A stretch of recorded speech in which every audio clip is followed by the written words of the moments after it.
Yvonne Chloe Tando, isa sa ating mga nagsipagtapos na nagdamit ng mataas ng karangalan.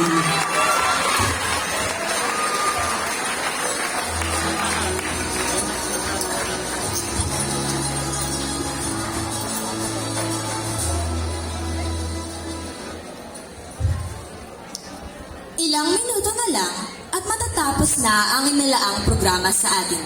Ngunit, bigyan niyo po ako ng karagdagang minuto upang maipabot ang nilalaman ng aking puso't isipan sa sandaling ito. Maalab na pagbati sa ina ng Pandistritong Supervisor ng programang Pang-edukasyon ng 1B, Ma'am Filomena D. Pascual, sa ating aktibong ama ng paaralan, Dr. Sandy T. Cabarle, sa ating maganda at matagumpay na panauhing pantangal, Dr. Mariah Cristel T. Velez, sa iba pang panauhin, mga ulong guro, mga waran nating guro, mga magulang at tagapamatnubay, at saka pa ako magsisipagtapos ng junior high school. Sa araw na ito, nagtatapos ang isang kabanata ng ating buhay. At pagsisimula din ng isa pang kabanata na ating iguhit muli, bibigyang kulay, buhay, at katuparan. Ngayon, hindi lamang natin ginugunita ang ating mga individual na tagumpay, kundi ipinagdiriwang din natin ang sama-samang potensyal at pangako ng kabataan. Tayo, ang pag-asa para sa isang mas magandang kinabukasan, ang pag-asa ng ating bansa. Una sa lahat, nais kong pasalamatan ang Panginoon nating Diyos sa kanyang kabutihan, sa lahat ng kanyang mga biyaya, at sa pagsulong sa atin na tapusin ang ating akademikong paglalakbay bilang mga mag-aaral sa junior high school. Sinubok niya man tayo sa iba't ibang kaparaanan, mula COVID-19 pandemiko, mga kalamidad, hanggang sa napakataas na heat index, nanatili siyang tapat at mapagmahal sa atin. Ako rin ay walang hanggang nagpapasalamat sa ating mga pamilya, sa mga ina ng tahanan na hindi pa sumisikat ang haring ng araw ay abala na sa paghahanda mula sa ating susuot na uniforme, pagkain, baon, at mga asignaturang natapos dahil sa kanilang tulong. Sa ating mga haligi ng pamilya, mga ama na hindi iniinda ang pagpapagal sa paghahanap buhay, sa Pilipinas man, maging sa abroad, matugunan lamang ang pinansyal na ating pangangailangan. Sa mga tagapamatnubay, lolo, lola, tito at tita, ate at kuya, na walang sawang nagbibigay suporta kung ang ating ama at ina ay abala at wala sa ating tabi. Salamat sa inyong pagmamahal, pag-aaruga at suporta na naging pundasyon ng aming tagumpay. Hindi man sapat ang sertipiko na aming alay sa inyo ngayon, ito ay simula pa lamang at ipagpapatuloy namin hanggang sa maging profesional at matagumpay na din kami sa buhay. Sa aking Mama Star at Papa Dennis, mahal ko kayo. Salamat at ako ay isa sa inyong mga naging anak.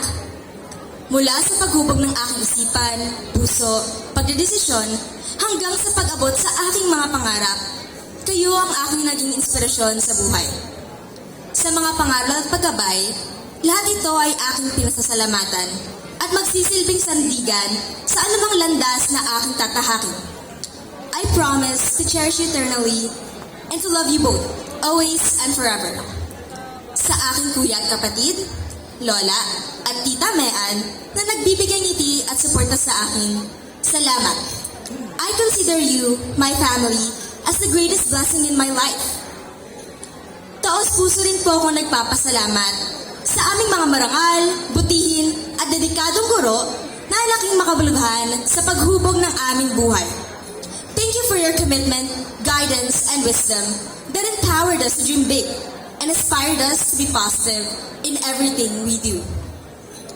Sa aking advisor, Sir Ryan Huego, nais kong ipahayag ang aking lubos na pasasalamat sa iyo. Ako ay tunay na mapalad na nagkaroon ng pagkakataong matuto at umunlad sa ilalim ng iyong gabay. Thank you for being one of the best math teachers I've ever had. Dahil po sa iyo, mas natutunan ko ng mahalin ng geometry. Nagpapasalamat din po ako sa aking nakaraang advisor na si Ma'am Alex. Your passion for teaching and your commitment as a teacher has been truly inspiring. Thank you for your belief in us, Grade 9 Diamond's potential.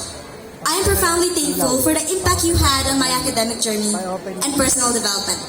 I will forever be grateful to you.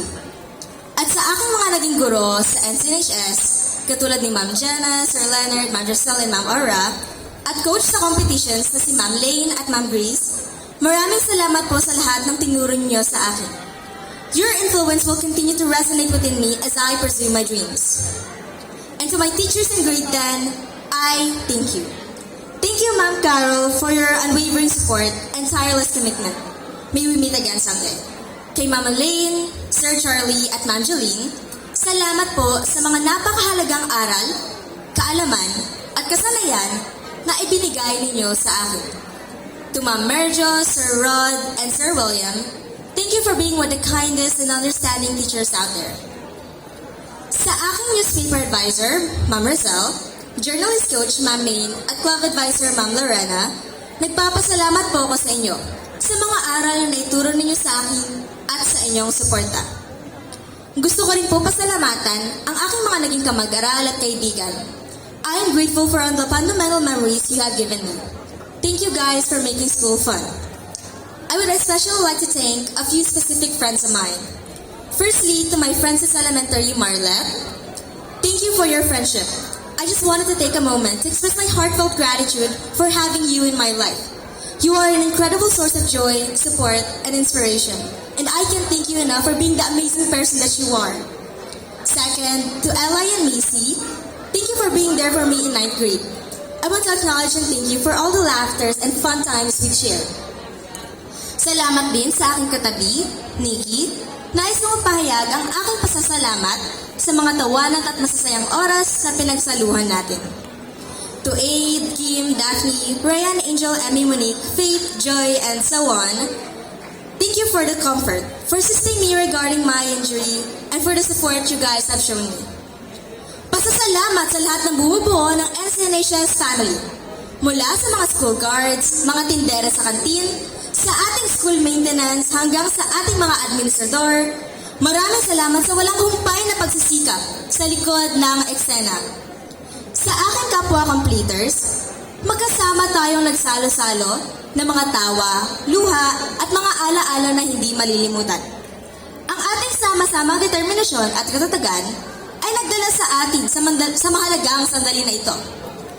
Tiwala ako na ang hinaharap ay may mga kahanga-hangang pagkakataon para sa bawat isa sa atin. Sa pagsisimula natin sa ating mga individual na paglalakbay, patuloy natin suportahin at pasiglahin ang isa't isa. Natapos man natin ang isang kabanata sa ating buhay, huwag nawa tayong mapagod at huminto. Sinimulan natin ang ating pangarap. Pagsumikapan natin itong ipagpatuloy at lalong pagyabungin.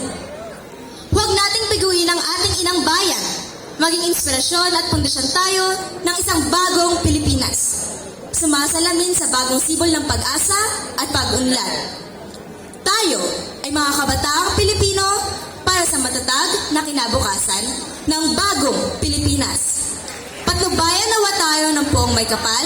Congratulations to the class of 2024. Muli, maraming salamat po at magandang hapon sa inyong lahat.